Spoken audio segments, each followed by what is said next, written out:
It was a strong stench that welcomed us. The poor resident was covered in poo on his bed.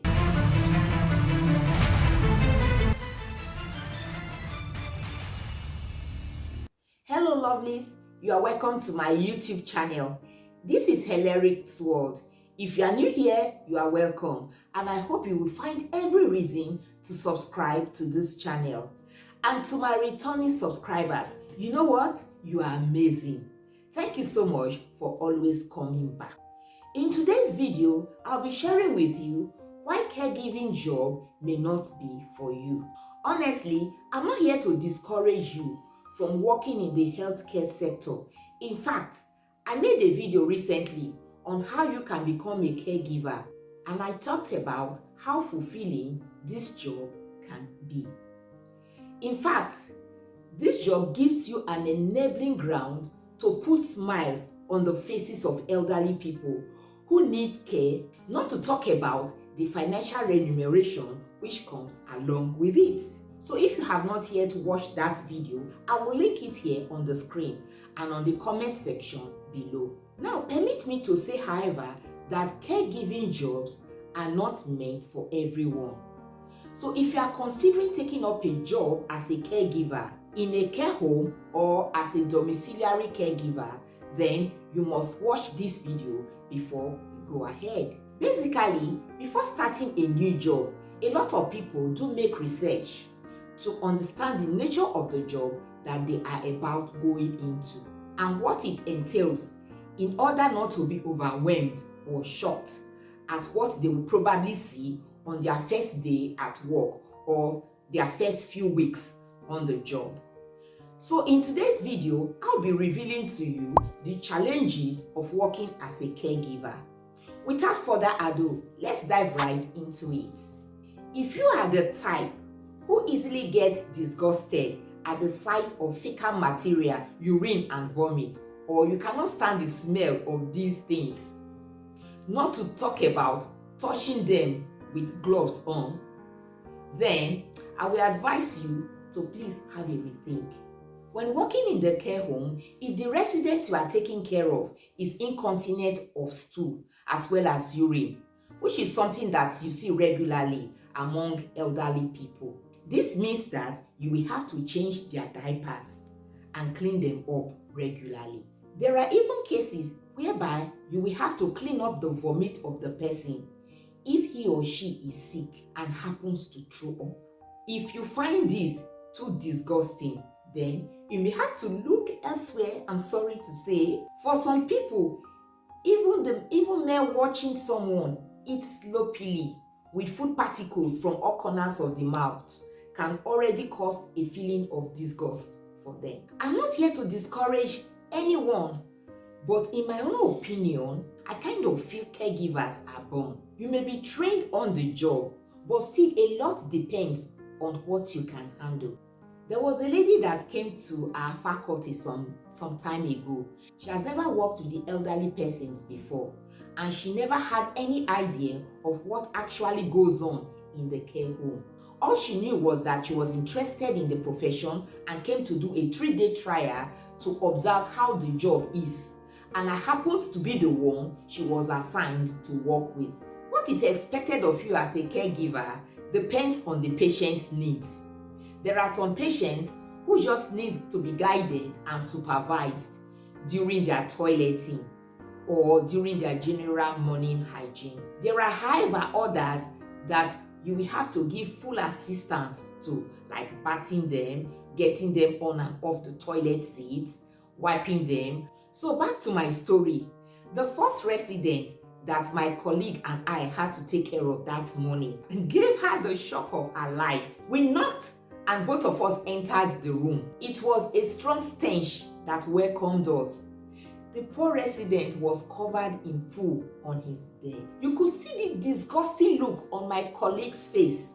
She was like, is this what this job entails?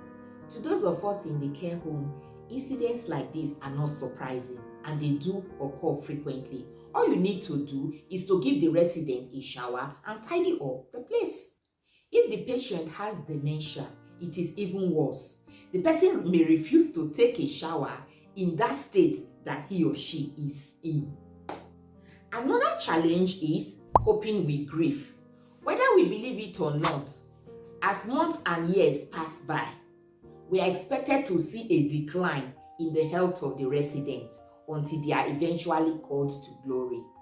Obviously, they are not in the care homes to get stronger and eventually go back home one day.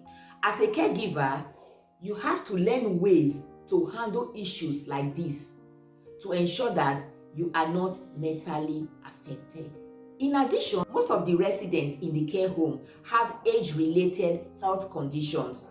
Some have disability, others have cognitive decline issues, and as the months and years roll by, there will be changes in the abilities of these persons. You will discover that the individual starts losing his independence. What he could do a few months ago, he can no longer do anymore. For instance, a resident that could brush his teeth himself 2 or 3 months ago, if you ask him to brush his teeth now, he may end up scrubbing his eyes with the toothbrush. And I tell you, this can be very, very disheartening. Whether it is someone living with Parkinson's disease who can no longer button a shirt, or someone coping with diabetes who has to follow a special diet, or someone with Alzheimer's disease who can't even remember who his children are anymore.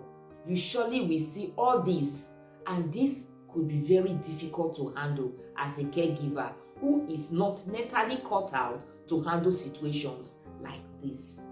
You know what?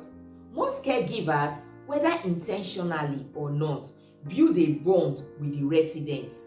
The reason is because these are the people you spend over half of your day with, almost every day. So they become like a family to you. It is even worse when the person passes on.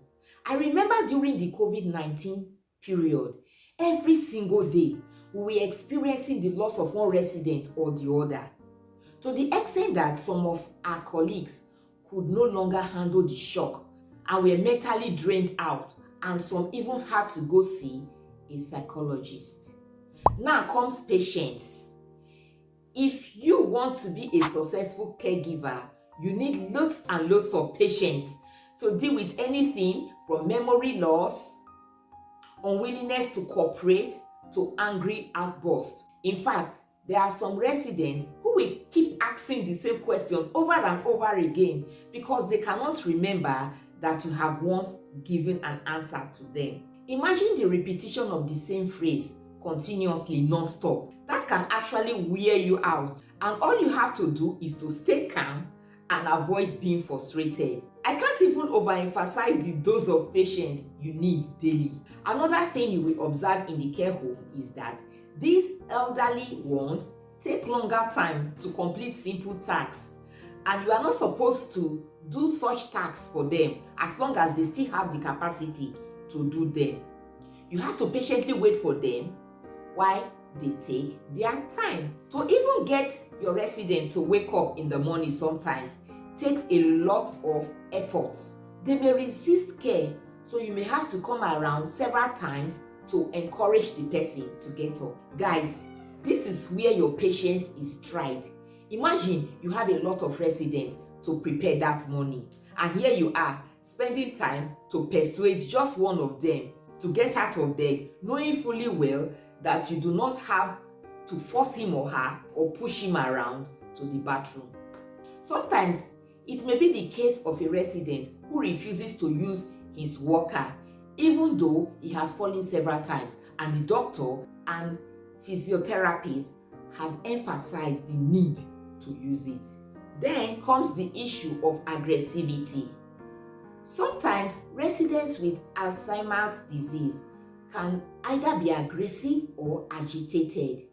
This is not to say that you should stay put in that environment to be maltreated. In short, if verbal abuse or disrespectful behavior comes up, you have to remove yourself from the situation and take some time off for both of you to cool down separately. Some time ago, there was this video flying around on the internet space. about a caregiver who was being maltreated by his care recipient. Guys, this is one of the most distressing parts of caring for someone with dementia. Their personality may change because of changes in their brain, and they may act in an aggressive or upsetting manner. A gentle, quiet person might start shouting or using bad language on you. You see, it can be hard to see this as part of the illness and not a personal and intentional attack on you. This kind of aggressive behavior is relatively common among people with dementia, and there is little that can really be done about it. Even when caring for an abusive person, you are expected to try and remain empathetic and understanding. And if you are not gifted with this personality trait, then this profession may not be for you. Thank you for watching this video. Please do like, share, comment, and subscribe to this channel, and I will see you in the next one. Love from Hilaric's World.